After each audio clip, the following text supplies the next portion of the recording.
क्या मिशन है आपका बीरपुर को एक विकसित बीरपुर बनाने को लेकर के? कहीं न कहीं जो जनप्रतिनिधि है यहाँ के वो अपने जिम्मेदारी से पीछे भागते हुए नजर आ रहे हैं। बिल्कुल, बस वो जीत लिए, कुर्सी पे बैठे, गए आए, टाइम पास हुआ, काम कुछ भी नहीं हुआ। ये तो के अनुसार कहीं न कहीं बीरपुर शिक्षा, स्वास्थ्य और जो विकास होनी चाहिए उससे कहीं कोसों दूर। बहुत देखिए, चुनावी चर्चा कीजिए तो वो धर्म के आधार में बोलेगा, नहीं अब 10 खड़ा हो गया वो तो वो जीत जाएगा। अरे भाई, वो जीतेगा ये जीतेगा, कोई जो जीते उसको डेवलपमेंट करना है। इसमें धर्म कहाँ से आ गया और जाति के बारे में यह एक कथन कहा जा रहा है कि यह बातें सामने आ रही है कि ये बाहर के हैं, इनका बीरपुर में घर भी नहीं है, तो उनको अध्यक्ष रूप में लोग क्यों चुने।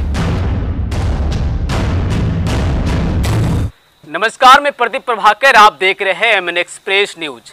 इस वक्त हम मौजूद हैं सुपौल जिले के बीरपुर में। आपको बता दें कि बीरपुर में नगर पंचायत चुनाव को लेकर जो नामांकन प्रक्रिया थी वो अब बीते दिन ही समाप्त हो चुकी है और इसके बाद ही जो भी प्रत्याशी हैं वो अपने प्रचार प्रसार में लग गए हैं। और इसी कड़ी में आज हमारे साथ मौजूद है संजीव झा सर, जो इस बार बीरपुर नगर पंचायत से मुख्य पार्षद पद से अपना नामांकन दाखिल किए हैं। तो हम इन्हीं से आज बात करेंगे नगर पंचायत चुनाव को लेकर। सबसे पहले आपका एमएन एक्सप्रेस न्यूज़ पर स्वागत है सर। धन्यवाद। बीरपुर नगर पंचायत से आपने नामांकन दाखिल किया है, क्या मिशन है आपका बीरपुर को एक विकसित बीरपुर बनाने को लेकर के? देखिए, बीरपुर बहुत पिछड़ा है। मतलब जो नीतीश जी का पहला टर्म था उसमें सड़क, बिजली और जो मूलभूत समस्या है उसका बहुत हद तक निराकरण हुआ था।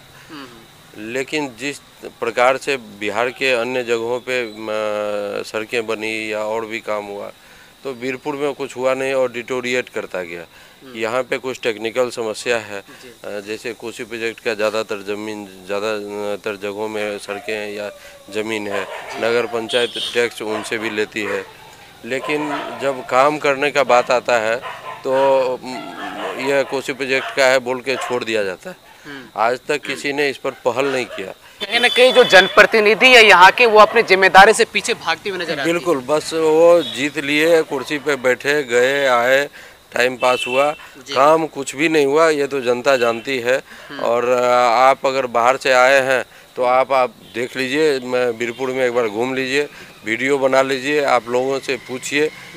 आप तो प्रेस का बहुत अच्छा रोल होता है डेवलपमेंट में, तो अगर आप अच्छे से अपने रोल को निभा पाएँ तो मुझे बड़ी खुशी होगी। आप दिखाएं यहाँ की क्या स्थिति है, यहाँ अस्पताल का क्या स्थिति है, यहाँ कॉलेज का क्या स्थिति है, यहाँ कोसी मध्य विद्यालय का क्या स्थिति है। लोग एक कोसी मिडिल स्कूल जिसे मैंने पास किया है, उस कोसी मिडिल स्कूल में साफ पानी पीने के लिए नहीं है।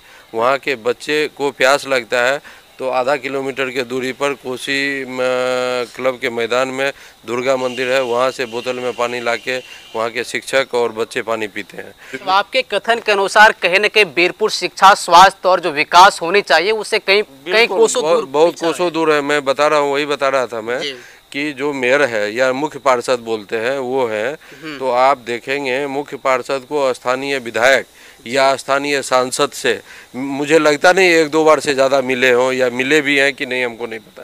तो जब वहाँ का मेयर या मुख्य पार्षद अपने स्थानीय विधायक या स्थानीय सांसद से बात ही नहीं करेगा 5-5 साल, 10-10 साल, आप देखेंगे तो उसका क्या विकास होगा। क्योंकि आप किसी जगह को, बीरपुर को विकसित करना है तो बीरपुर का जो सांसद है, स्थानीय सांसद, उसके जो विधायक हैं या अभी तो संजोग से वो मंत्री थे, तो उसके साथ बैठना ज़रूरी है। उनके साथ बैठ के डेवलपमेंट का प्लानिंग करना ज़रूरी है। लेकिन इसको कोई समझता नहीं है। आप कहीं पे देखिए, चुनावी चर्चा कीजिए तो वो धर्म के आधार में बोलेगा, नहीं अब 10 खड़ा हो गया वो तो वो जीत जाएगा। अरे भाई, वो जीतेगा ये जीतेगा, कोई जो जीते उसको डेवलपमेंट करना है। इसमें धर्म कहाँ से आ गया और जाति कहाँ से आ गया। तो मतलब कंसेप्ट ही क्लियर नहीं है लोगों का। जनता का भी मतलब हमको लगता है जनता भी दोषी है कहीं, मतलब उसको समझ में ही नहीं है ज़्यादातर जनता को कि हमको कैसा मुख्य पार्षद चाहिए। अगर बीरपुर की जनता इन तमाम जो बातें अभी आपने बता रही है, अगर बीरपुर की जनता आपसे यह उम्मीद जताती है और आप पे भरोसा करती है, और अगर आपको मुख्य पार्षद पद के लिए, अध्यक्ष पद के लिए अगर आपको चुनती है, तो क्या लगता है कि ये जो सारी समस्याएं वो दूर हो पाएगी? सुनिए, अब सारी समस्याएं अनंत है, वो कभी रुकता नहीं है। 2 समस्या दूर करेंगे तो एक और आ जाएगा। तो क्या है कि हमको मास में काम करना है, हमको बीरपुर के लोगों को नगर पंचायत से जोड़ना है। अभी कितना बजट आता है बीरपुर में, किसी आदमी को पूछ लीजिए जो 22-23 सत्र का कितना बजट है, आपको एक आदमी बता दे। आप 100 आदमी को पूछिए, 2 आदमी बता दे, आपको नहीं बता पाएगा, क्योंकि नगर पंचायत के लोग बीरपुर के लोगों को बताते नहीं हैं और बीरपुर के लोगों को भी कोई मतलब नहीं है नगर पंचायत। बस सिर्फ इलेक्शन के टाइम में दोनों को याद आता है, जो प्रत्याशी है उनको वोटर याद आता है, वोटर जो है उनको नगर पंचायत का चुनाव याद आता है कि उनको समझ में नहीं आता। बीरपुर में एक अफवाह यह भी है, अफवाह कहिए कि इसमें कितनी सच्चाई है कि आपके बारे में यह एक कथन कहा जा रहा है कि यह बातें सामने आ रही है कि यह बाहर के हैं, इनका बीरपुर में घर भी नहीं है, तो उनको अध्यक्ष रूप में लोग क्यों चुने? अच्छा, एक बात बताइए, हमारे आदरणीय प्रधानमंत्री जी हैं नरेंद्र मोदी जी, उनका घर बनारस में है क्या, या उनका दिल्ली में है क्या, या उनके नाम से कोई 1 कट्ठा ज़मीन भारत में कहीं हमको दिखा दे कि उनका ज़मीन वहाँ पे है? तो फिर वो मोदी जी से पूछिए जो प्रधानमंत्री कैसे बन गए, बनारस से कैसे जीत गए। या हमारे जो आदरणीय विधायक हैं, मंत्री जी, पूर्व मंत्री जी, उनका बीरपुर में घर है क्या, छातापुर में ज़मीन है क्या उनका? तो उनसे लोग पहले पूछे, फिर हम तो छोटे आदमी अभी आए हैं। मेरा जन्म बीरपुर हुआ, मेरा मिडिल स्कूल का पढ़ाई बीरपुर में हुआ, मेरे हाई स्कूल का पढ़ाई बीरपुर में हुआ, मेरा कॉलेज का पढ़ाई बीरपुर में, मेरा 50 साल बीरपुर में हो गया। अब उसके बावजूद कोई बाहरी बोलता है तो उसके मानसिकता पे तरस आता है। और मतलब आप यह कहना चाह रहे हैं कि जहाँ आपका जन्म हुआ उस भूमि में आप अपनी सेवा दे सकें? बिल्कुल, इस बीरपुर का हम समझते हैं, अब आप समझते हैं कि नहीं या और लोग समझते हैं कि नहीं, बीरपुर में रहे पले बढ़े, वहाँ पे सब दुख सुख सारा चीज़ हुआ, तो हम समझते हैं हमारे माथे बीरपुर का कर्ज है, बस वही कर्ज को कम करने का मेरा। अगर बीरपुर की जनता का अगर आप सेवा करना चाहते हैं तो मुझे नहीं लगता है कि आप किसी चीज़ से कमी होंगे। भगवान का दिया हुआ, ईश्वर का दिया हुआ आपके पास सब कुछ है, तो बीरपुर की जनता की सेवा आप ऐसे भी कर सकते हैं, तो मुख्य पार्षद पद ही क्यों चाहिए? नहीं, आप हम तो कर ही रहे हैं, काफ़ी पहले से कर रहे हैं, बीरपुर ही नहीं बहुत जगह कर रहे हैं हम। जोगबनी में हमारा कार्यक्रम चलता रहा, दिल्ली में चलता रहा, मेरा ननिहाल है रोसड़ा, वहाँ पे चलता रहा, मेरे ससुराल में चलता रहा। हम तरह तरह का कार्यक्रम करते रहते हैं, लेकिन बीरपुर से विशेष लगाव है। अच्छा संजीव सर, एक अगर अभी आप लोगों के बीच जा रहे होंगे तो कैसा रिस्पॉन्स मिल रहा है आपको?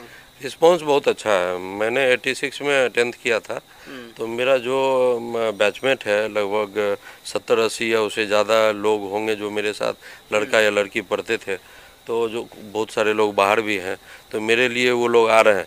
मैंने नॉमिनेशन में, यहाँ एक घटना हुई थी अभी, पिछले 4 बच्चे हमारे मारे गए थे, और दुर्घटना हुआ या जो भी हुआ वो पुलिस तय करेगा, मुझे पता नहीं है, जांच का विषय है, लेकिन जो भी हुआ वो बहुत दुखद था।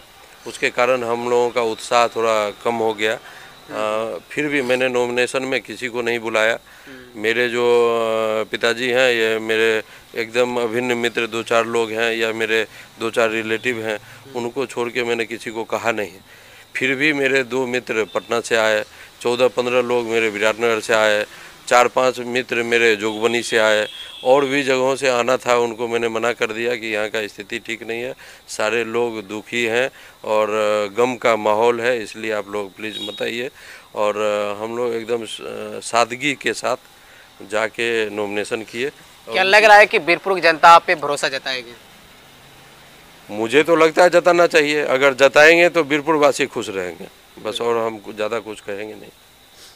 चलिए, अभी हमारे साथ थे संजीव सर, जो बीरपुर मुख्य पार्षद पद से अपना नामांकन दिए हैं और काफ़ी सरल स्वभाव के हैं। आपने तमाम बातें सुनी जो हमारे बीच अभी हो रही थी।